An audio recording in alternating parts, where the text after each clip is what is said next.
दोस्तों स्वागत है आपका एक बार फिर से आपके अपने यूट्यूब चैनल सरकारी योजना फॉर यू में। दोस्तों इस वीडियो में हम बात कर रहे हैं होमगार्ड जवानों को लेकर। और इससे पहले जो वीडियो मैं लेकर आया था उसमें मैंने आपको बताया था कि होमगार्ड जवान और जितने भी राज्य के कर्मचारी हैं जो आउटसोर्सिंग पर वर्क कर रहे हैं या फिर जो राज्य के कर्मचारी हैं जो गवर्नमेंट है, ठीक है, तो दोस्तों वे रिटायर करने के आदेश उनके हो चुके हैं, यानी उनके रिटायर होने के आदेश जो है वह आ चुके हैं। और अब राज्य से जो राज्य कर्मचारी है वह रिटायर किए जाएंगे। और कौन किस तरह के जो कर्मचारी है वे रिटायर किए जाएंगे इस वीडियो में ये सब बताऊंगा। क्या उनकी मतलब एक रिक्वायरमेंट रखी है कि इस एज के बाद के जितने भी लोग होंगे वो सब रिटायर कर दिए जाएंगे, तो आपको ये तो बताऊंगा ही, बट इसके अलावा ये भी बताऊंगा कि रिटायर होने के बाद आपको क्या क्या लाभ दिए जाएंगे, इस बारे में भी बात करने वाले हैं। चलते हैं, शुरू करते हैं इस वीडियो को। बस मैं आपसे निवेदन करूंगा कि अगर आप मेरी वीडियो पर नए हैं तो चैनल को ज़रूर सब्सक्राइब कर लेना। और हाँ, इससे पहली वीडियो में मैंने आपको बताया है कि राज्य के कौन कौन से कर्मचारी रिटायर होंगे, लेकिन बता मैं इसमें भी दूंगा, कोई दिक्कत नहीं है। चलिए शुरू करते हैं इस वीडियो को। बस वीडियो को लाइक और ज़्यादा से ज़्यादा शेयर करना, जितना हो सके इतना शेयर करना।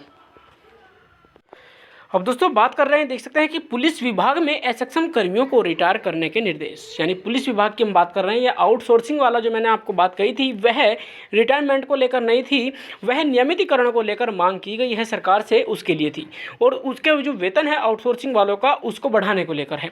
लेकिन यहाँ पर बात कर रहे हैं पुलिस विभाग में, चाहे वह होमगार्ड हो चाहे वह कांस्टेबल हो, ठीक है, इस प्रकार जितने भी सिपाही वगैरह जो भी है, तो उसमें क्या है कि उनको जो असक्षम कर्मी है उनको रिटायर करने के निर्देश हो चुके हैं। अब पढ़ लेते हैं एक बार, उसके बाद आपको लाभ बताने जा रहा हूं कि क्या क्या लाभ आपको दिए जाएंगे।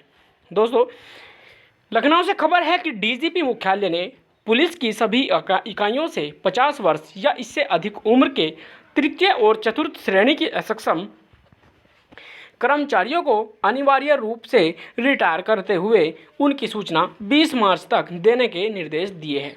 यानी कि 50 साल से ज़्यादा या 50 साल की एज जिनकी हो गई है उनको रिटायर करने के साथ साथ इसके अनिवार्य रूप से रिटायर करते हुए उनकी सूचना भी 20 मार्च तक देने के निर्देश दिए गए हैं। और ये डीजीपी मुख्यालय ने ऐसा कहा है।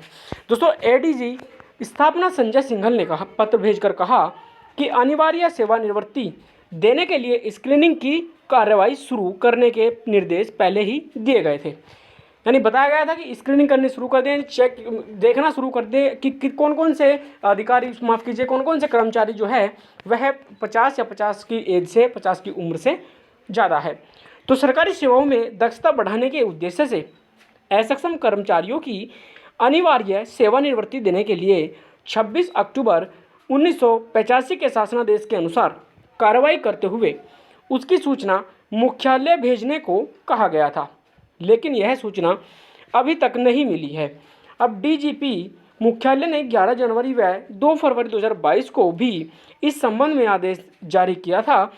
और इस संबंध में कार्रवाई एडीजी सतर्कता, एसआईटी, भ्रष्टाचार निवारण संगठन, पीएसएल एवं सहकारिता, सभी जोनल एडीजी, चारों पुलिस आयुक्त, आईजी, डीआईजी, जेल एवं अपर पुलिस अध्यक्ष, केंद्रीय वस्त्र भंडार कानपुर व सीआर सीतापुर के स्तर से होनी है। तो दोस्तों 50 साल या 50 से जो फालतू की एज के कर्मचारी है उनको हटाने की बात की गई है। चलिए अब आपको उनके लाभ बता देते हैं कि लाभ आपको क्या क्या मिलने वाले हैं जब आप रिटायर हो जाओगे। तो दोस्तों इधर उधर की बातें ना करते हुए चलिए सीधे आपको बताते हैं कि क्या क्या लाभ आपको दिए जाने वाले हैं। देखिए, सेवानिवृत्त के बाद पीएफ खाते में जमा धनराशि ब्याज सहित मिलेगी। जो आपका पीएफ काटा जाएगा, जिन लोगों का पीएफ कटेगा या जिनका नहीं कटेगा वो अलग बात, जिनका कट रहा है वो उनकी बात कर रहे हैं, ठीक है, कि सेवानिवृत्त के बाद पीएफ खाते में जमा धनराशि ब्याज सहित मिलेगी। और सेवानिवृत्त के बाद पेंशन का लाभ भी दिया जाएगा। अब सेवा के दौरान मृत्यु होने पर, यानी यदि किसी कर्मचारी की सेवा के दौरान मृत्यु हो जाती है तो फैमिली पेंशन दी जाएगी। पत्नी को आजीवन और 2 बच्चों को 25 साल तक उम्र तक यानी पेंशन मिलेगी। मृत्यु की दशा में आश्रित परिजनों को न्यूनतम 1000 व अधिकतम 37,500 रुपये प्रति माह की दर से पेंशन का भुगतान किया जाएगा। मृत्यु के दौरान आश्रित परिजनों को एम्प्लॉयज़ डिपॉजिट लिंक इंश्योरेंस यानी ADLI के 7 लाख रुपए मिलते हैं।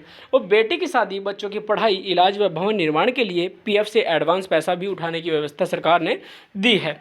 और PF की धनराशि पर सालाना 8.5% का ब्याज मिलता है। तो दोस्तों ये थी फिलहाल खबर, बाकी मिलूंगा आने वाले अगली वीडियो में एक नई अपडेट के साथ। तब तक के लिए जय हिंद, जय भारत।